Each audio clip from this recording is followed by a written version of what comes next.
ਟਿੱਕੀ ਪੂਰੀ ਠੋਕ ਠੋਕ ਰੱਖਦਾ, ਡੇਂਜਰ ਤੇ ਜਾਨਲੇਵਾ ਸ਼ੌਂਕ ਰੱਖਦਾ। ਦੂਰੀ ਫੁੱਟ ਦੀ ਬਣਾ ਕੇ ਐ ਮੰਡੀਰ ਖੜਦੀ, ਟੱਬ ਵਿੱਚ ਭਰ ਕੇ ਗਲਾਉਕ ਰੱਖਦਾ।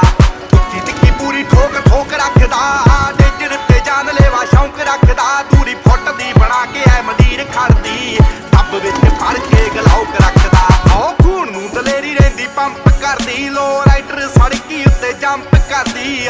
ਅੱਲੜਾਂ ਦੇ ਸੀਨੇ ਠਾਰਦੀ ਆ।